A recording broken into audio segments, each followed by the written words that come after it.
Maka malam pertama saya mengatakan bukan wahyu umum di dalam ajaran filsafat manusia, tetapi ada reaksi manusia terhadap wahyu umum. Waktu reaksi bisa salah. Nah misalnya lampu ini membawa signal ke sini, nah dari sini wahyu kan keluar ke situ, ya toh? Tetapi yang di sini ini yang asli, yang di situ refleksi, ya. Mungkin tidak di situ tidak jelas seperti ini. Mungkin karena apa? Karena kadang-kadang zoomnya itu salah, sehingga waktu ini betul-betul ditulis ini dan jujur dipaparkan, tapi tidak sempurna. Maka Tuhan mewahyukan kebenaran di dalam hati manusia. Manusia memikir terus menulis menjadi buku Konfusius, Lao Tzu, akhirnya tidak seperti 100% yang diwahyukan Tuhan. Maka pertama, Taurat dari Allah, wahyu khusus. Konfusius punya ajaran penemuan kebenaran yang berespons kepada wahyu umum. Ini pertama. Perbedaan wahyu Allah itu langsung dari Tuhan, wahyu umum yang diresponsi itu adalah kristalisasi pengertian dari manusia. Ya, sehingga ada perbedaan di sini.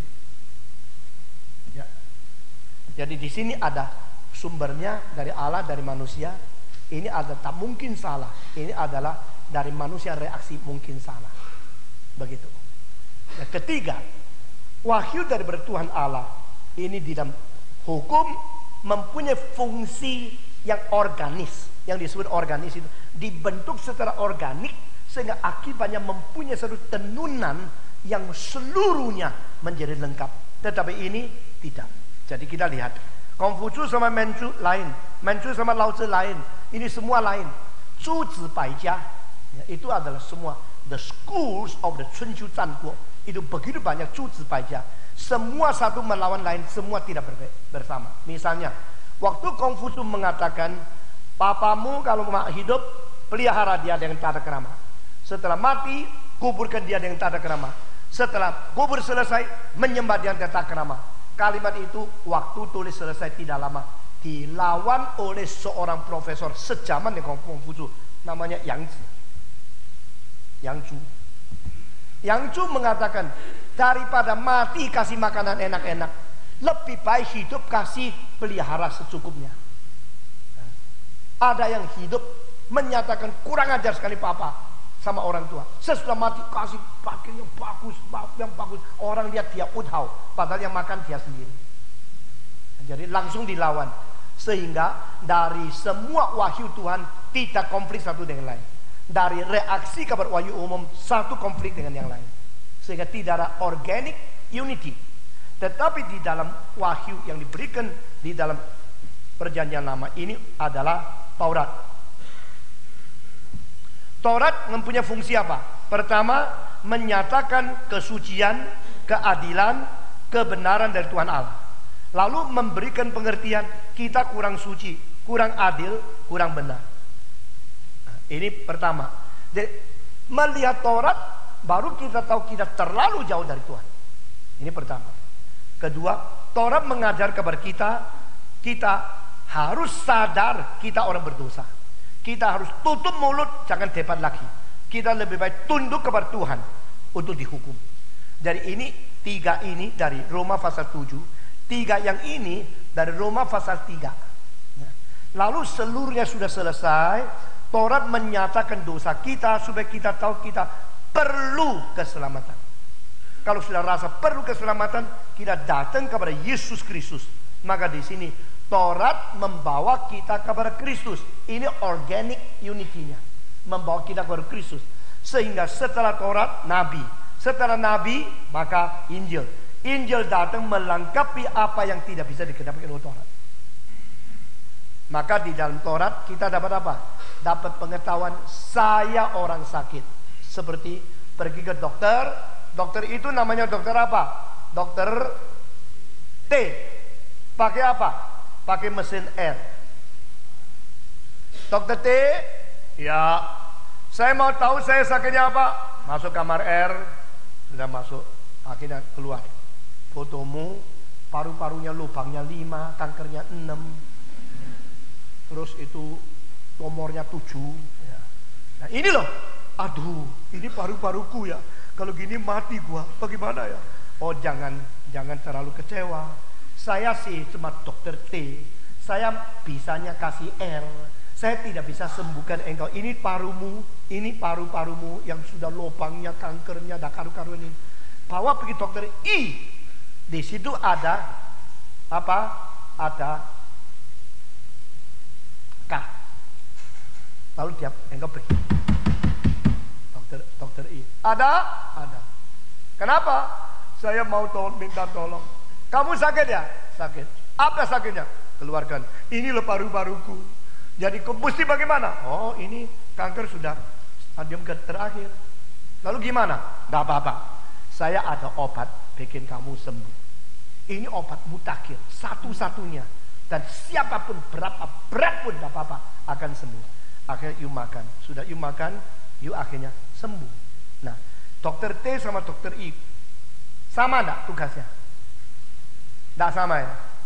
T tugasnya apa? Bikin tahu lu sudah kanker. I bikin apa? Bikin you sembuh. Ini namanya Taurat, ini namanya Injil. Tahu? Jadi Taurat sama Injil ada organic unity, ada continuity. Tetapi daripada general revelation dan reaction dan tidak ada hubungan itu. R ini apa? Ronsen. K ini apa? Keselamatan.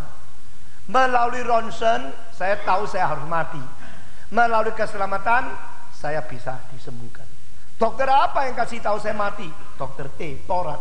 Dokter apa yang bikin saya bisa diselamatkan? Dokter I, Injil.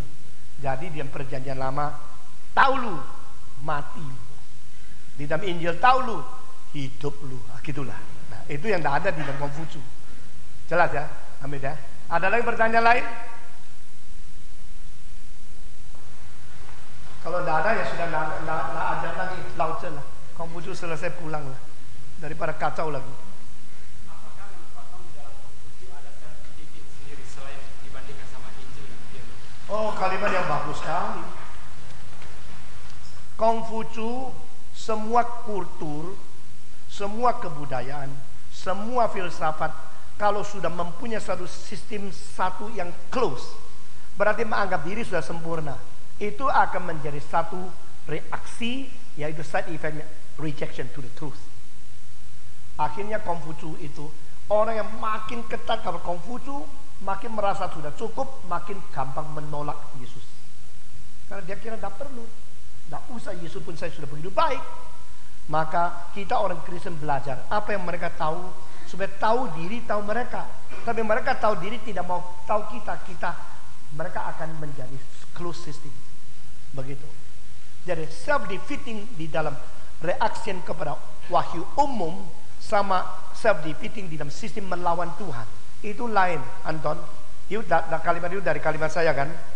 Saya mengatakan any system which is opposing the word of God contains beberapa hal. Pertama, self-defeating factor. Kedua, time bomb. Jadi semua teori yang melawan Tuhan mengandung dua unsur. Pertama, konflik sendiri pada satu hari akan muncul. Kedua, bom waktu akan meledak. Dan itu baik evolusi, eksistensialisme atau komunisme, semua akan meledak sendiri karena melawan Tuhan. Tapi Konfusianisme bukan dibikin untuk melawan Alkitab. Itu adalah semacam tanggapan terhadap wahyu. Maka kita akan melihat apa? Kelemahan tanggapan itu di mana? Keterbatasan di mana? Dan side effect menjadikan mereka sombong. Itu bahannya apa? Itu saja. Berbeda di sini. Ada pertanyaan lain lagi? Silakan. Itu satu aliran, terus bedanya lain. Zhuangzi alirannya di dalam Lao Tzu.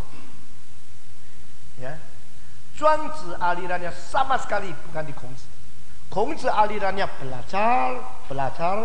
Zhuangzi alirannya kembali ke alam. Yang itu seperti rasionalisme sama naturalisme. Zhuangzi, kalau nyonyamu mati, jangan nangis, main kecapi, teng.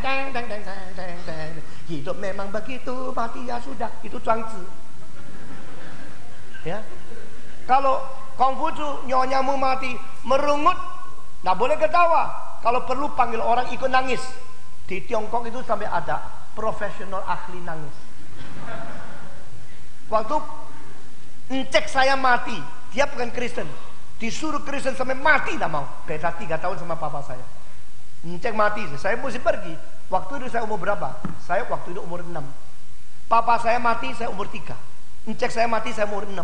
Encek saya sama papa saya beda 3 tahun. Jadi umurnya sama mati ya. Nah saya pergi ke situ. Waktu saya pergi ke situ, wih, mobilnya, rumahnya, bajunya, kursinya, semua bikinan kertas. Banyak gitu, bagus gitu. Terus hias emas perak apa gitu. Lalu saya duduk di situ. Terus orang tua bilang, cepat nangis. Saya bilang, tidak bisa pura-pura. Jangan mati. Saya tidak bisa karena saya tidak suka pura-pura. Ya. Jadi bagaimana? Oh, sudah disediakan. Pelan-pelan ada orang masuk. Orang perempuan yang masuk dan semua masuk. Sudah masuk. Duduk. Terus mulai betul sambil kaca. Selesai. Terus mulai ambil sapu tangan 2-3 di situ.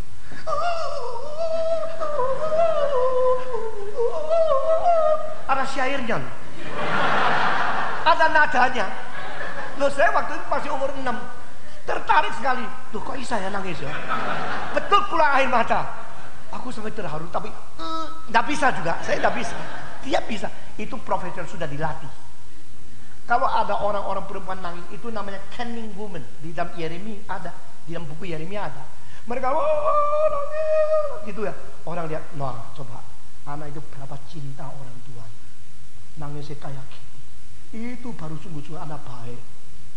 Makin banyak tangisan, makin udhau. Makin diam bohau. Udhau. Jadi itu sudah selesai 1 jam, habis air matanya. Jadi mereka sudah janjian waktu. Jadi sudah jam 8, sambil lihat jam. Selesai terus jam, tuh berhenti. Wah, saya bilang kok hebat ya, mau nangis bisa, mau berhenti juga bisa. Begitu berhenti, yang regu kedua lah jantung. Mulai lagi. Saben hari saya pergi ke situ mau nonton cara nangis ya omong. Lalu saya tanya, ini mobil mau diapa? Dibakar. Cuma apa? Encek lu itu loh, besok di situ ada mobil pakai.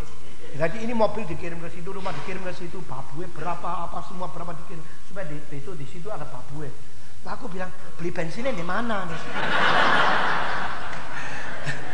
Jadi waktu saya masih kecil itu kacau kebudayaan. Saya dilahirkan dalam kebudayaan begini, dibesarkan kayak begini.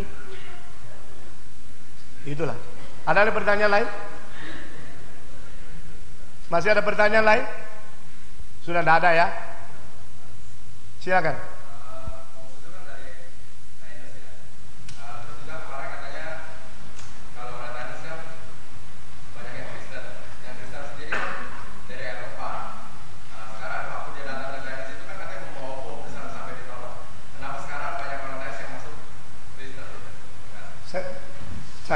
Konghucu Chinese. Lalu? Kalau Kristen kan dari barat. Kristen dari barat. Lalu? Membawa apa? Perang, bawa meriam.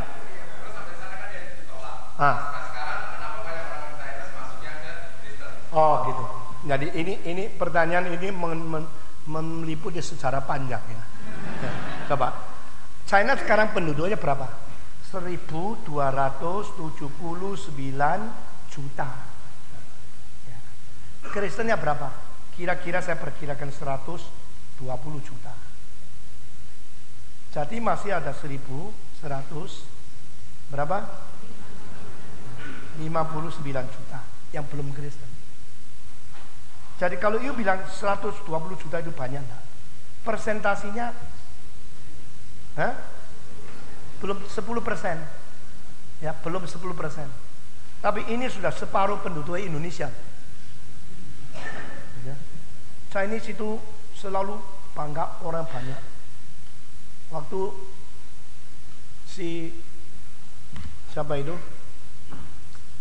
Reagan atau siapa bilang, kenapa kamu tidak mengizinkan orang mau ke Amerika? Kenapa hak asasi manusia ditekan-tekan? Terus dicapa sama Tan Jaring. Oh jadi you mau saya lepas? Tak kirim 5 juta ya? Oh dah. Mulai kaget dia.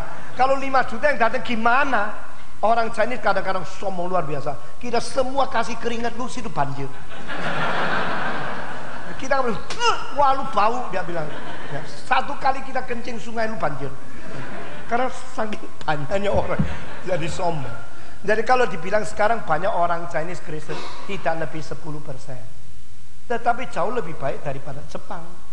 Jepang kira-kira 0,2%. Thailand 0,1%. Jadi Kristen di Tiongkok mengalami satu gelombang penganiayaan yang besar menjadi berkat. Nah, mengapa dulu menolak? Karena orang sebenarnya bukan orang Kristen datang bawa meriam. Orang Kristen datang, baratnya bawa meriam, dianggap Kristen itu adalah negara yang bawa meriam. Begitu artinya. Pertama yang ke Tiongkok itu orang Kristen macam apa? Macam Nestorian.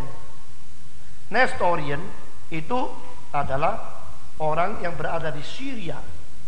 Nestorian percaya Yesus Kristus 2 sifat, tetapi percaya 2 pribadi. Wah, itu yang kacau. Jadi bidat. Waktu divonis bidat, mereka melarikan diri kepada sekarang yaitu Syria dan menjadi Syrian Orthodox, Nestorian. Orang inilah yang pertama kali mengabari Injil di Tiongkok. Abad keberapa? Abad ke-7. Dan mereka di dalam Tiongkok itu langsung datang ke istana, langsung beritahu ada firman daripada Allah, anak Allah, Yesus mati bagi kita dan sebagainya. Akhirnya dari raja, dari para menteri banyak yang terima. Nah, barat terima terus di situ menjadi banyak orang Kristen. Boleh terima aja. Yang mau terima Buddha boleh, yang mau terima Kristen boleh. Waktu itu Kristen adalah orang yang begitu baik, dari begitu jauh dan bawa meriam. Waktu itu belum ada meriam. Ya, bawa ajaran baik supaya kita mengenai kebenaran. Nah, ini Tiongkok. Ini adalah Shanxi. Di sini ada satu tempat namanya Xi'an. Ya, Xi'an yang banyak terakotanya, Qinshi First Emperor itu, Xi'an. Di Xi'an ada satu tempat kuburan. Di kuburan itu ada Peilin.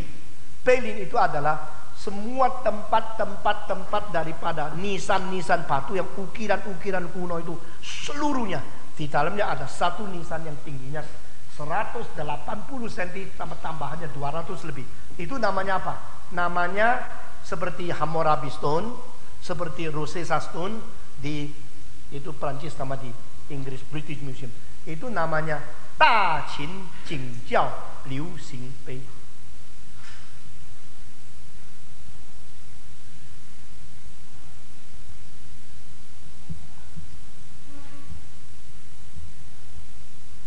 Saya harap satu hari saya bisa mendapat kopinya seluruh itu, lalu taruh di museum kalau kita bisa dirikan, atau kita taruh di institut. Di dalam Da Xing Jing Jiao Liu Xing Bei, batu itu diukir, dan ukirannya itu sampai sekarang sudah ada rusak-rusak, tapi masih bisa tahu jelas tulisannya. Menyatakan ada satu Allah namanya San I Miao Shen, Tritunggal, tubuh ajaib. Jadi bukan Allah Tritunggal, 31 tubuh ajaib. Lalu di situ ada Yesus, ada Kristus, ada Maria yang tidak nikah tapi melahirkan anak menjadi juru selamat. Berarti pertama kali Injil dikabarkan ke Tiongkok dari satu ajaran yang doktrin yang salah, Nestorian. Abad ke-7 sudah masuk Tiongkok. Ini buktinya. Abad ke-11 kedua kali sesudah 200 tahun hancur semua Kristen di situ. Apa sebab?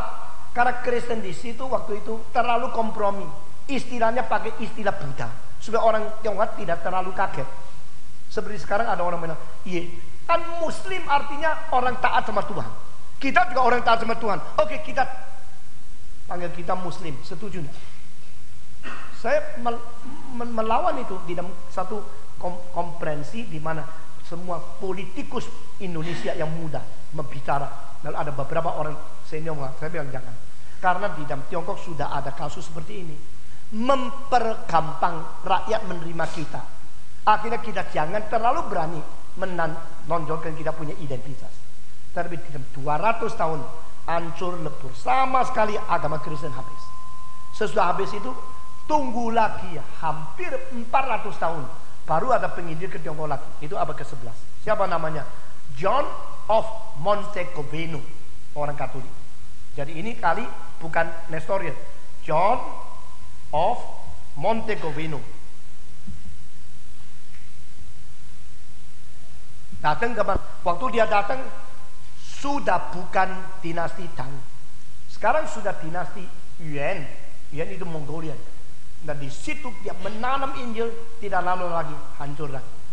Sesuai itu ratusan tahun lagi Matthew Ricci dan beberapa yang lain, dinasti Ming, dinasti Qing.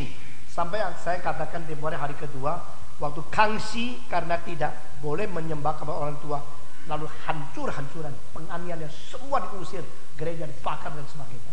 Dan pada waktu dinasti Ming dibikin 2 regu. Orang Tionghoa sendiri hitung astronomi, orang Katolik hitung astronomi. Lalu raja bilang, saya mau lihat grup mana yang lebih baik. Saya fair, tidak membela bangsa saya sendiri, juga tidak melawan akan bangsa Italia yang dari Katolik. Semua kerja sampai akhirnya yang mana yang tepat yang saya pilih. Setelah 2 tahun lebih mereka kerja mati-matian. Di Beijing itu istana masih ada alat-alat astronomi untuk menghitung bintang ini sama bintang itu beda berapa tahun depan, berapa itu, begitu dihitung. Regu itu kerja setengah mati. Akhirnya waktu dihitung selesai, kalender yang dibikin itu yang lebih tepat Kristen punya. Yang kurang tepat sedikit regu orang Tionghoa punya. Raja bilang pakai yang Kristen punya untuk sekitar waktu itu. Nah di situ ada seorang sastrawan. Waktu saya baca buku itu saya kaget sekali. Dia mengatakan, orang-orang hidungnya lincip, matanya biru, tak mau kawin, datang ke negara kita mau apa? Nah, dia mengatakan ya, jangan kira orang-orang ini tidak ada ambisi. Kalau mereka nikah pun tidak mau. Ini orang aneh. Sebab pernikahan satu hak paling besar manusia hidup di dunia. Menikah dan mempunyai hubungan seks satu kesukaan yang paling penting dalam hidup manusia. Kalau ada manusia sampai berani seumur hidup tidak nikah, maka niatnya pasti tidak kecil. Dia akan membunuh dan akan hancurkan kebudayaan kita. Ngerti maksudnya? Jadi kalimat-kalimat itu telah beredar di antara kaum intelektual. Jaga-jaga ya, ini yang matanya biru, yang hidungnya putih, hehehe. Nanti kebudayaan kita dihancurkan oleh mereka. Itu mempasang kuda di antara literat orang-orang budayawan. Maka sampai dinasti Qing, kebencian kepada Barat mulai tambah. Dan akhirnya sampai pada tahun 1949, baik Katolik maupun Protestan semua ditambah. Seluruh Tiongkok yang menjadi Kristen cuma 2,82 juta. Cuma ini saja. Lalu misioneri Katolik, misioneri Baptis, misioneri Anglican, misioneri daripada itu Brethren, misioneri Methodist, misioneri daripada Presbyterian itu ribuan di Tiongkok. Dan mereka selalu mempunyai hak istimewa. Karena apa? Mereka orang luar negeri. Jadi kalau mereka berkelahi sama orang, selalu mereka kebal hukum. Rakyat makin benci kepada dia. Tahun 1901 menjadi satu tempat di mana orang-orang Kristen dibunuh lebih daripada ribuan orang. Dan misioneri yang bunuh juga banyak. Di dalam 1 tahun lagi lebih daripada puluhan ribu yang dibunuh karena benci kekristenan. Ada syair mengatakan, mengapa langit tidak turun hujan? Karena gereja terlalu tinggi menutup langit. Jadi kebencian rakyat sudah sampai situ. Dan semua orang Kristen kalau berkelahi sama orang Tionghoa biasa, dia lari ke gereja, lari ke rumahnya orang Barat, lalu kebal akan kebal hukum. Wah, lalu mereka bilang kalau gini agama Kristen ini menghancurkan kekristenan. Mari kita lawan, bunuh banyak orang pada tahun itu. 1901. Tahun itu OMF, sekarang OMF melangsungkan tanda tangan. Siapa mau mati untuk Tuhan, tanda tangan. Akhirnya di Tiongkok Utara yang berjanji mau mati syahid untuk Tuhan, orang Kristen yang baik, yang tanda tangan 8.600 lebih orang. Tahun kedua semua dibunuh. Sudah dibunuh, wah itu Amerika, Prancis ngamuk, kirim armada, biang, mulai perang. Waktu perang itu Tiongkok ada sebagian uang yang akan dipakai untuk apa itu, angkatan laut. Lalu Cixi Taiho, itu namanya apa itu, Dowager, ya, Empress Dowager. Mana tidak usah bikin kapal pada apa, kapal dari marmer untuk saya main-main. Nah itu kabarnya masih ada. Uang angkatan laut jadi kapal marmer untuk main-main di Ihoyan. Kalau saudara ke Beijing itu ada satu kapal marmer yang bagus itu diukir itu. Itu tempatnya main-mainnya Empress Dowager itu. Jadi mana bisa menang? Lalu ada semacam orang namanya boxer. Boxer mengatakan kami telah latih diri dan mengenai puntau dan semua ilmu sihir semua sampai akhirnya biarpun itu Amerika, biar Inggris, biar Prancis, kalau berdiam datang, tung akan mendal kembali. Kalau ada syahirnya, apa itu, sihirnya yang kuat, itu akhirnya mendapatkan kepercayaan banyak orang. Semua dilatih seperti Falun Gong sekarang ya. Latih-latih itu nanti kalau meriam datang akan mendal kembali, kalau peluru datang akan terbang kembali, akhirnya kita akan mati sendiri. Semua percaya tayo. Orang dari pendidikan kayak gini. Semua latih, tapi jiwa mereka cinta negara, tapi pikiran mereka sama sekali salah. Akhirnya waktu perang datang, mereka semua berdiri buka baju karena tidak kena kok. 1, 2, 3, brong, mati semua. Nah tahun itu yang mati itu puluhan ribu, dan hamba Tuhan yang mati yang besar-besar, yang penting-penting banyak sekali. Tetapi Tuhan melihat, you bunuh hambaku. Tahun itu juga dilahirkan tahun 900, mati banyak. 1901 yang dilahirkan 4 orang besar. John Sung, Andrew G, Wang Mingtao, Watchman Nee. Karena apa? Lu bunuh hambaku, aku lahirkan yang lebih besar. Itu Tuhan penguasa sejarah. Saya mengatakan ini semua bukan main-main. Nah ini tidak akan diajarkan dalam sekolah teologi, kecuali you tanya baru saya ngomong. Karena yang saya mau ngajari tidak habis-habis, apalagi gini. Tapi yang saya tahu banyak yang perlu kasih tahu sama you dapat faedah hari ini. Nah sesudah itu lalu banyak orang gereja mulai tahu kita tidak boleh sandar kebal hukum, sandar orang barat, kita harus sandar Tuhan. Baru orang gereja doa Tuhan bangunlah gerejamu, biar orang Tionghoa sandar sama kamu bukan sama sabar.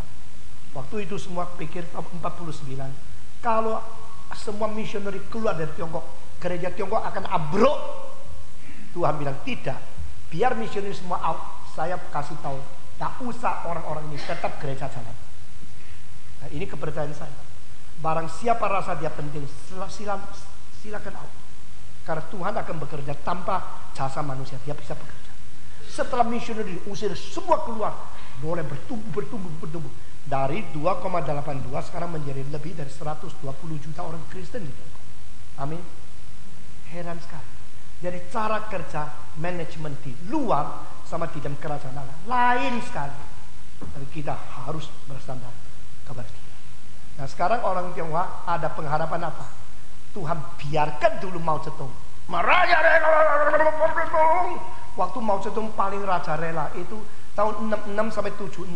Saudara tahu yang mati di dalam itu San Fan, Wu Fan, Ta Yue Jin. Saudara semua tidak tahu ini. Sama yang lain namanya Wenhua Ta Geming Senen. Seluruhnya dikombine, mati tidak waras, mati tidak seharusnya. Seluruhnya 45 juta orang. 45 juta orang itu mati kelaparan, mati salah pikiran, mati salah polisi, mati tidak ada makanan. Waktu itu kecilakan manusia dari Adam sampai abad 21 ini. Yang paling cilaka yaitu berapa puluh tahun komunis memerintah Tiongkok. Dan baru tahun yang lalu, waktu 2000 tahun ini, kan 2 tahun yang lalu 2000 tahun toh, pemerintah Beijing di dalam Renmin Depao, yaitu People's Daily News, memberikan satu angket. Coba tulis di dalam 100 tahun sejarah Tiongkok, peristiwa apa yang paling penting. Wah seluruh Tiongkok angket. Waktu dikumpulkan, kaget. Pertama adalah matinya 35 juta orang pada waktu apa? Ada waktunya matinya berapa orang di dalam cultural revolution. Baru ketiga didirikan kerajaan, didirikan akan Republik Tiongkok, rakyat Tiongkok. Langsung angket itu disimpan, dibakar, ditutup, tidak boleh diketahui. Karena mereka kritik. Dia kira kalau sudah ditulis itu mereka akan memuji-puji komunisme. Akhirnya menjadi maki-maki komunisme. Dan itu makalah sekarang masih di rumah saya. Karena ada orang di dalam sebelum dirusak itu sudah dapat angket itu dibocorkan, dimuat di dalam majalah di Hong Kong. Bagaimana Tiongkok rusaknya. Nah itu sebab orang bilang kalau begini dulu kita hantam ini tidak mau Kristen luar negeri, Tiongkok mesti berdiri. Kalau ada demokrasi, ada sains, Tiongkok akan menjadi negara yang kuat. Saya waktu umur 9 belajar satu lagu, Zhongguo Yi Ding Qiang, Zhongguo Yi Ding Qiang. Pernah enggak? Siapa yang pernah nyanyi lagu itu coba katakan? Hah? Pernah? Tiongkok pasti perkasa. Akhirnya bukan perkasa, jadi angsa. Nah, bagaimana? Baru orang sekarang kaum intelektual yang tertinggi mereka melihat, aduh kalau gini komunisme juga bukan penolong kita kok. Ternyata setelah Tiananmen Square membunuh begitu banyak mahasiswa selesai, hari ketiga malam-malam jam 3 saya melihat BBC membocorkan satu hal, mengadakan 400 company yang paling besar di luar negeri pedagang antara Tiongkok dan internasional di dalamnya kira-kira ya ada 600 lebih company, 400 lebih itu dikuasai oleh anak-anak daripada pimpinan komunisme. Dari Jiang Zemin, daripada Deng Xiaoping, itu semua anak-anak orang yang paling top itu semua kaya raya seperti anak-anak Soeharto. Yes. Raya bilang kalau gini no hope. Lalu Kristen itu dipukuli, dipenjarakan, dipecut, digantung, beluka. Yang paling banyak satu orang Kristen puasa tidak makan di hadapan Tuhan untuk orang Tionghoa dan tidak boleh makan juga. Seluruhnya puasa 128 hari. Belum mati. Rakyat bilang kalau gini ya, yang komunisme kadang menolong negara, tapi egoisnya, jahatnya, korupsinya. Orang Kristen kadang antek-antek imperialisme, mati-matian mengabarkan Injil begitu jujur, begitu siksa. Aduh, kalau begini komunisme mengecewakan, hati mereka kosong. Sekarang yang mengisi apa? Cinta Tuhan mulai masuk. Jadi Chinese are waiting Jesus Christ. Maka saya berkata, kalau pada satu hari saya kira waktunya sampai, waktu tua saya ke Cina saya tidak kembali lagi. Karena itu satu mission land, satu harvest yang terbesar semenjak Adam sampai sekarang. Tapi sekarang saya masih jaga di Indonesia dulu, jaga terus sampai waktu tua. Ini semua kata dari jujur. Saya bukan sembarangan omong, saya bukan orang sembarangan. Saudara harus berdoa bagi orang tua. Konfusianisme bagi mereka sudah tua, baik-baik tapi ya sulit dijalankan. Komunisme ngomong tok, akhirnya ada karu-karuan. Kristen betul-betul banyak orang Kristen sungguh-sungguh. Coba lihat negara Kristen semua maju-maju kok. Mereka tahunya separuh-separuh. Mereka kira Amerika Kristen, Prancis Kristen. Setelah mereka sekolah di Prancis, banyak ateis juga di sini. Di Amerika, juga banyak orang Islam di sini. Di sini juga dapat orang Kristen ngawur. Di sini homoseks lebih banyak dari Tiongkok. Di sini orang-orang lesbian, orang-orang yang karuan lebih banyak Tiongkok. Kristennya di mana sih? Tapi mereka tetap mau cari kalau ada firman Tuhan. Itu sebab saya mendirikan Reform Institute. Dan di Amerika setelah 6 tahun, setiap tahun saya pergi ngajar 1 bulan. Ngajarnya setiap tahun 4 mata kuliah. Di Indonesia 1 tahun juga 4 mata kuliah saja. Setiap semester 2. Akibatnya banyak orang paling pintar mulai sentuh kepada Kristus.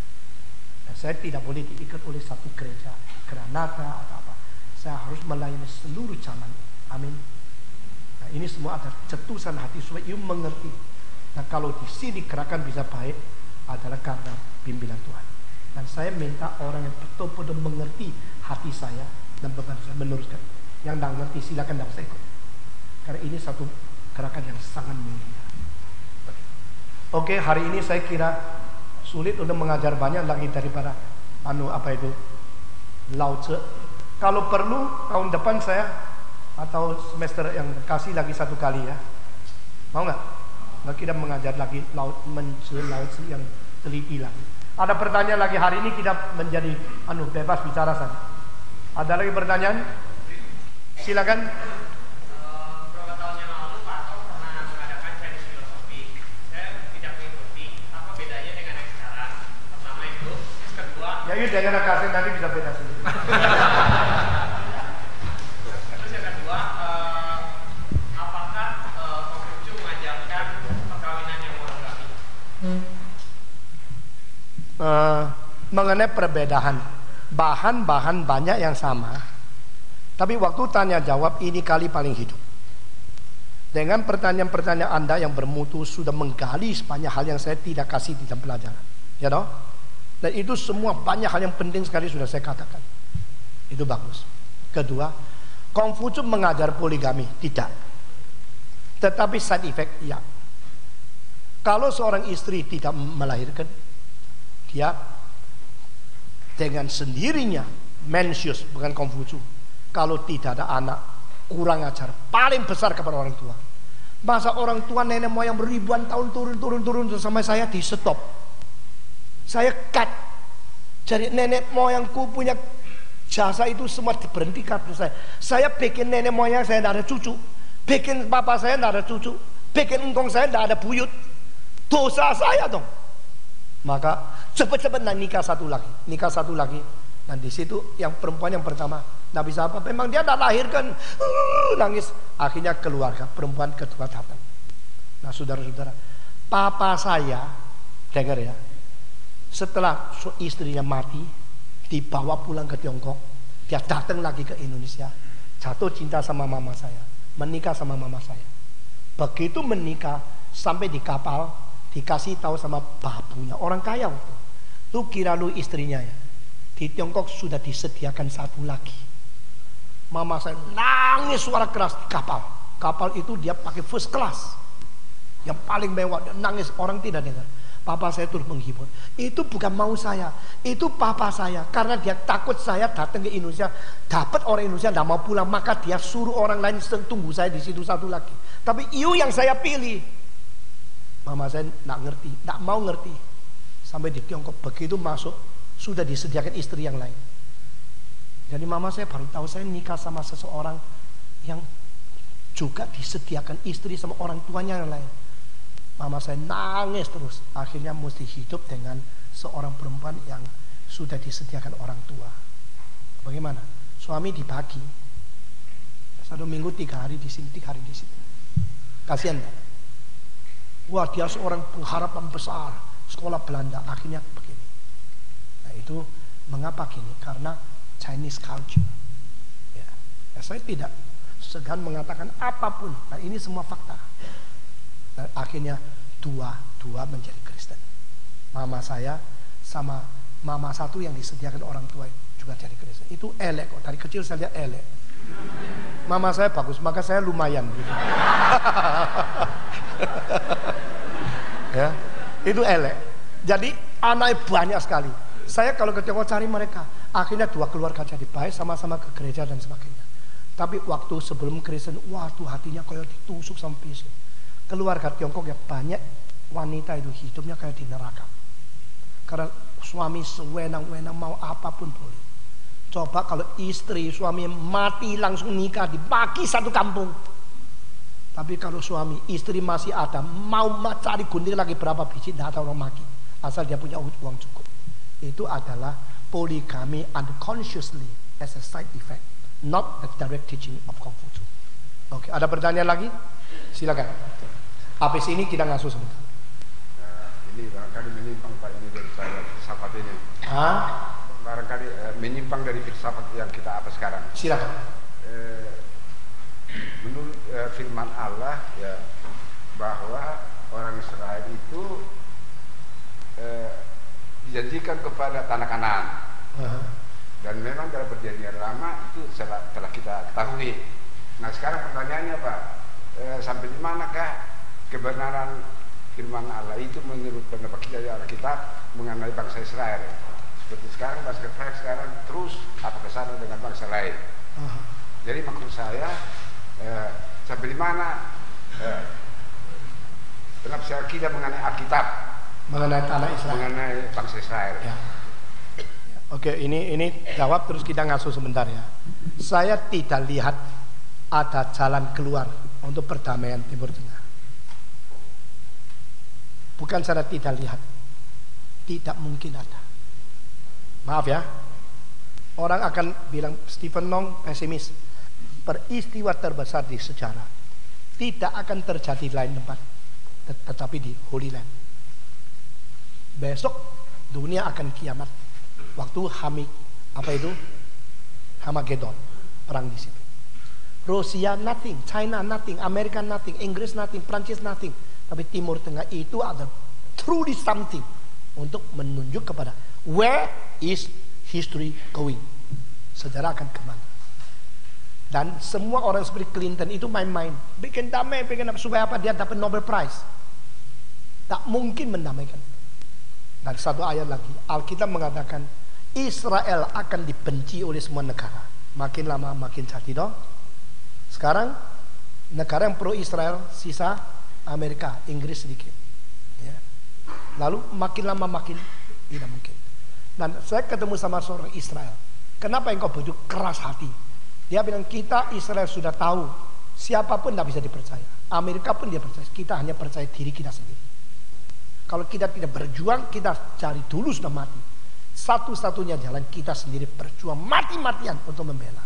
Tapi akhirnya bisa nggak? Tetap nggak tahu. Karena waktu Yesus Kristus datang semua akan selesai. Nah, saudara perhatikan. Dulu waktu Palestina sama Israel tempur, mati perang. Orang Israel mati 1, orang Palestina mati 25 dulu. Sampai pada bulan lalu sudah berubah. 1 orang Israel mati, hanya 3 orang Palestina mati. 1-2 tahun lagi bisa 1:1. Lagi-lagi akan Hamas lebih bekerja, ledak sini dan sana. Besok bisa 1 orang Palestina mati, yang mati Israel bisa 20. Ini akan terbalik sehingga Israel makin lama makin tidak mungkin menguasai situasi dengan adanya senapan dan mempunyai militer yang jauh lebih superior daripada Palestina. Saya ketemu satu orang baru 2 minggu yang lalu di Hong Kong. Dia bilang, actually we Israeli, kita orang Israel, anytime can kill Arafat, but we didn't. We do not want. We still tolerate. Maksudnya dia sudah terlalu baik untuk Arafat. Tapi dunia tidak pernah lihat itu. Karena dunia cuma tahu orang Israel kalau pakai motor tank, kalau orang Palestina pakai batu. Ya kasihan Palestina dong. Ya dong, yang satu pakai motor tank, satu pakai batu, lemparan gini. Yang pasti kasihan sama dia. Simpati itu pasti ada. Sebenarnya kalimat itu betul. Kapan saja orang Israel mau membunuh Arafat itu no problem. Tetapi Arafat tidak akan berterima kasih. You mempunyai kekuatan membunuh saya, tetap tidak membunuh saya. Dia akan berjuang untuk merebut apa? Karena Yerusalem dianggap oleh orang Islam adalah tanah suci yang paling penting ketiga di dalam kepercayaan Islam. Pertama, Mekah. Kedua, Madinah. Ketiga, Yerusalem. Kenapa? 2 hal. Karena Yerusalem adalah tempat menurut Al-Quran Abraham memberikan anaknya Ismail kepada Tuhan Allah. Mereka tidak mengaku kalau Ishak, dan tidak mengaku kalau Ishak itu anak tunggal. Di dalam komentari dari Al-Quran dikatakan, kapan pernah Ishak anak tunggal? Dari sejarah sampai selama-lamanya tidak pernah dia berhak menjadi anak tunggal. Karena 14 tahun sebelum dia dilahirkan, Ismail sudah lahir. Maka kitab suci orang Kristen salah. Mereka itu tidak pernah minder. Mereka kira kita yang salah. Tapi kita mengetahui Allah berkata, hanya yang dilahirkan dari Sarah itulah keturunmu yang sah. Di situ Tuhan maunya hanya keturunan Sarah. Maka kita anggap Ishak itu anak Abraham yang satu-satu. Itu tidak salah. Lalu mereka mempunyai kedua, yaitu sekarang ya di atas tempat Moria di mana mereka menyerahkan Ishak sudah didirikan satu mosque, satu itu masjid yang besar sekali.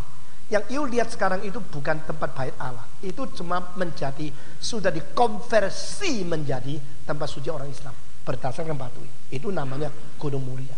Saudara tahu itu tanah yang di Temple Mount itu gunung suci itu di Yerusalem. Berapa besar? Besarnya 4 kalinya football stadium. Ya. Dan itu batu-batunya bukan tegel begini. Itu batu-batu yang tebalnya puluhan senti, panjangnya itu meteran. Satu persatu dipasang oleh siapa? Herodes Agung. Sampai hari ini 2000 tahun. Batu sama batu lengketnya tidak bisa taruh satu pisau untuk memisahkan mereka. Itu arsitektur yang besar sekali. Jadi Islam mengatakan kedua, peristiwa yang penting bagi mereka pegang itu tempat suci yang ketiga adalah Muhammad waktu mati dari atas batu itu naik ke surga, menempuh surga dengan 24 jam satu hari. Jadi Islam tak pernah akan menyerahkan itu kepada Israel. Israel tidak pernah akan pergi mendirikan negara Israel di lain tempat kecuali Yerusalem. Di situ benturnya tidak mungkin selesai. No solution. Dan baru 3 minggu yang lalu siapa itu Gaddafi, tahu ya? Gaddafi mengatakan kalimat, kami tak pernah melarang Israel bikin negara, tapi jangan ambil tempat Palestina. Itu tempat kita, tempat Islam. Israel bikinlah negara merdeka. Silakan dirikan negara Israel di Alaska. Kami akan setujunya. Nah, itu Gaddafi. Kalimat terakhir 3 minggu yang lalu. Dia sudah diam berapa tahun loh, mendadak keluar Alaska. Lao Tzu itu lebih lau dari Kongzi, makanya namanya Lao Tzu. Dia lahirnya 571 sebelum Kristus. Matinya 467 sebelum Kristus. Ya. Jadi umurnya itu adalah 71 tahun ditambah lagi 33 tahun. Berapa itu? Lebih 100 loh. Ya. Tapi biasanya orang mengatakan dia itu kira-kira itu umur 80 ke atas, tapi tidak tahu umur berapa.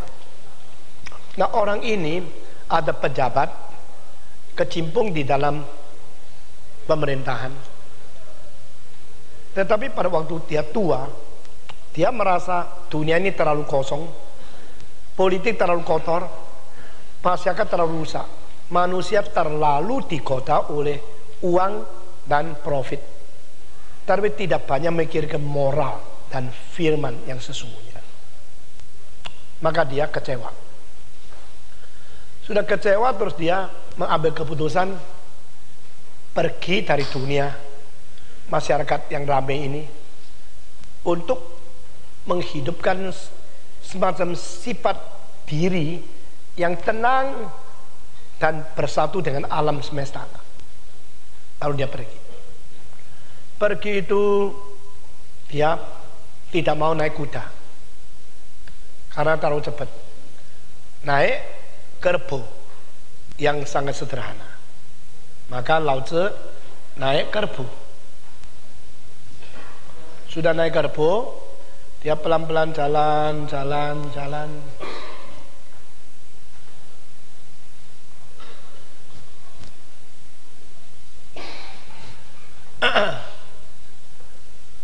Sampai di pintu gerbang. Itu orang yang jaga pintu melihat dia sudah pergi, mungkin bayar tol dulu ya. Sudah bayar tol, pintu gerbang buka, boleh pergi. Loh, ini kok seperti tahu ya. Ini orang mukanya kok seperti kenal ya. Terus dipikir, oh ini mungkin guru besar yang namanya Lao Tzu itu, Lao Lan. Wah, dia langsung keluar, jangan pergi.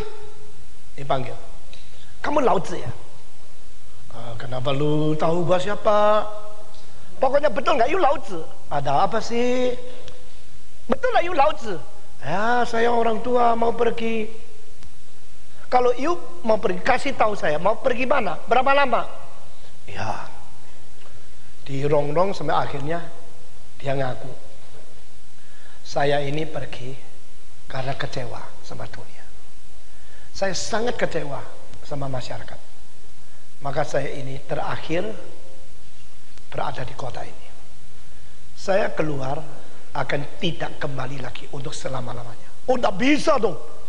Yuk orang pintar pergi bagaimana? Masyarakat kurang seorang guru yang pintar. Nggak bisa pergi. Oh jangan melarang saya.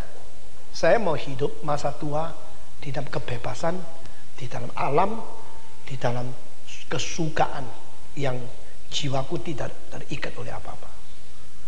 Kalau begini, yuk coba turunkan sesuatu dulu loh kalau mau pergi. Turunkan bijaksanamu, turunkan ajaranmu, pikiranmu. Ya, mungkin. Jangan. Sekarang aja. Jadi saya minta you tuliskan segala pengertianmu yang paling dalam. Tinggalkan di dunia ini. Lalu saya mengizinkan kau pergi. Wah, si Lao Tzu ini pikir anak muda ini kok ngotot gitu ya. Nggak bisa ditolak. Oke, kasih saya alat tulis. Kasih saya kertas. Terus kerbaunya ditaruh di pinggir, diikat di situ. Lao Tzu mulai menulis. Huruf pertama Tao, yaitu Tao ya. Tulis. Seluruhnya itu sebenarnya kalau digabungkan tidak sampai setengah halamannya surat kabar sekarang. 5.000 lebih berapa ratus kata saja. 5.000 kata Tionghoa satu. Sudah selesai. Tidak ada lagi. Ya ini. Oke. Terus itu ditinggalkan, dia terus pergi. Ada orang mengatakan dia pergi dengan main suling. Suara makin kecil terus. Menghilang dan tidak pernah ada orang lihat. Dia kembali lagi. Lalu dia matinya di mana? Tidak tahu. Ya, ini legenda ya. Lao Tzu meninggalkan itu buku 80 pasal lebih. Dibagi 2 bagian. Satu bagian namanya Tao, satu bagian namanya Te. Lalu disimpan baik-baik, diturunkan. Inilah yang saya terima. Ini yang diturunkan dari orang bijaksana luar biasa itu.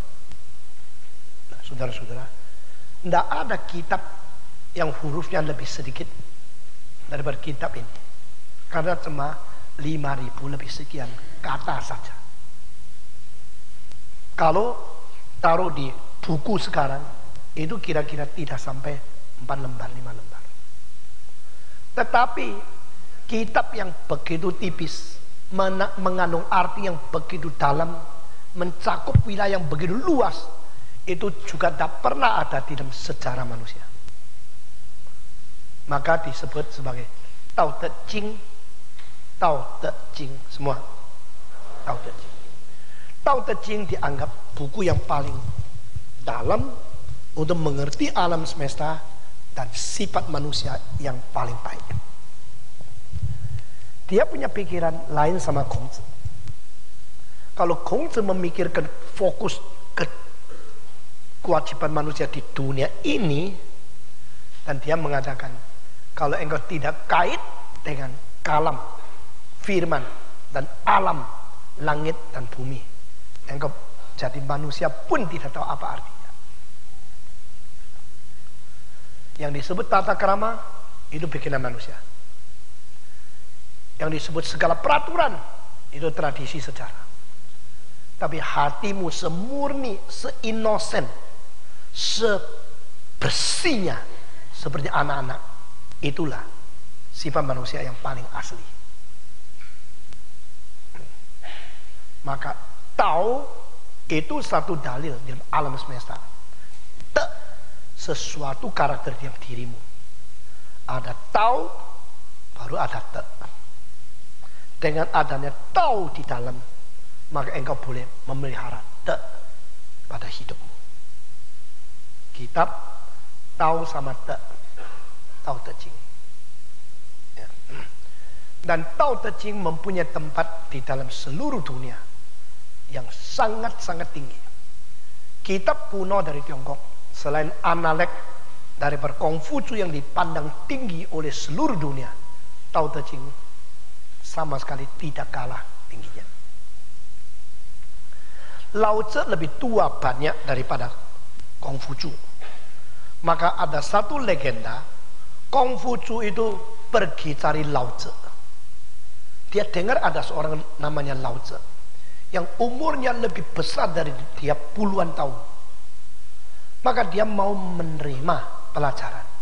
Lao Tzu kan paling kagum orang tua-tua, orang kuno-kuno yang Kongfucu kan paling kagum kan sama orang-orang kuno yang bijaksana. Nah sekarang orang kuno yang bijaksana sudah mati, ada satu masih hidup yang betul-betul bijak. Kenapa saya tidak cari dia? Maka Kongfucu bilang sama muridnya, ini menurut Gelenda dia kira waktu itu umur 34, murid tidak terlalu banyak, ada murid. Saya akan pergi melintasi gunung, melewati rimba, jalan kaki sampai kepada tempat di mana Lao Tzu berada untuk menjadikan dia guru gua. Lalu dia pergi. Entah berapa lama Lao Tzu jalan melintasi gunung rimba sampai di Lao Tzu situ. Lao Tzu seorang tua ketemu Kongzi datang. Katanya mereka berjumpa berbicara. Lao Tzu terus memperhatikan pemuda ini. Sebelum dia pergi kasih nasihat. Ya. Ada yang mengatakan begitu lihat sudah rasa tidak benar, langsung ditegur. Dan Kongfucu ditegur oleh Lao Tzu bukan saja tidak marah, dia berusaha mengkoreksi diri. Dia menghadapi akan fakta. Setelah ada legenda mengatakan mereka bicara sampai mungkin 1-2 hari sampai malam. Lalu dengan sopan katanya Lao Tzu bilang, "You mau maju, saya kasih kata-kata. 去子之要交泰以银子." Kalau engkau mau tahu kebenaran, engkau cari tahu di sini, mau mengerti tahu itu apa? Saya kasih tahu. Kalau kamu tidak buang mukamu, niatmu yang kelihatan seperti gini, jangan kira kau mengerti tahu. Maksudnya Lao Tzu, dia punya niat masih kurang bersih. Dia punya sikap masih terlalu sombong. Jiao tai yin zi. Kamu masih mempunyai niat yang sangat tidak bersih dari orang muda. Dan masih mempunyai sikap yang terlalu sombong, mau cari tahu. Lu mau ngerti tahu model gini, tidak mungkin dapat. Dimaki sama Lao Tzu. Lalu Kongfucu bagaimana? Terima. Dia terima sekali. Lalu akhirnya dia minta mohon diri pulang. Setelah Lao Tzu pulang, harus menempuh lagi jalan yang panjang, rimba, jalan, gunung, hutan, ketemu sama muridnya. Dia bilang, hari ini saya ketemu sama Lao Tzu. Kongfu bilang sama muridnya, seperti ketemu apa tahu? Saya kasih tahu. Burung itu bagaimana terbang? Saya ngerti. Ikan itu bagaimana berenang? Saya paham. Tetapi naga itu loh, lek datang pergi itu gimana? Saya tidak tahu. Naga itu gimana jalannya dari langit ke udara, pergi ke awan, berhilang? Saya tidak ngerti. Hari ini saya ketemu Lao Tzu, persis ketemu naga. Saya tidak ngerti orang. Hebat sekali. Jadi tidak ada satu kalimat kritik daripada Kongfucu yang lebih muda kepada orang tua namanya Lao Tzu. Karena dia merasakan itu rahasia yang diketahui oleh Lao Tzu jauh lebih tinggi daripada apa yang dia tahu.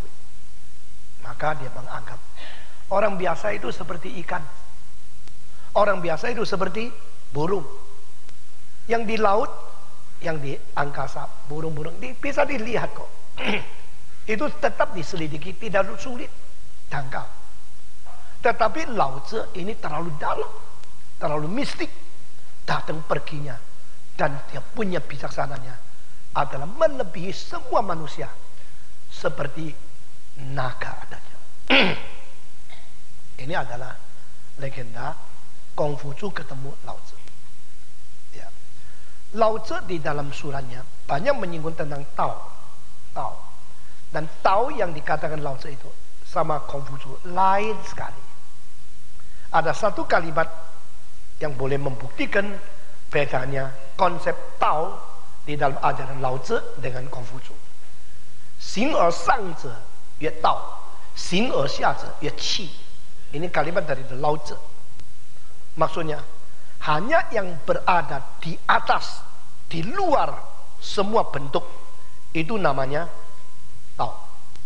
Yang ada di dalam kemungkinan kita melihat bentuk, itu namanya Qi.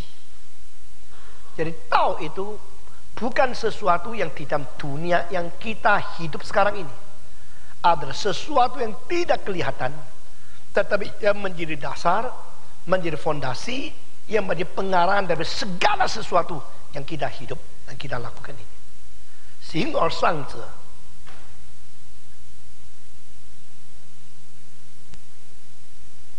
曰道。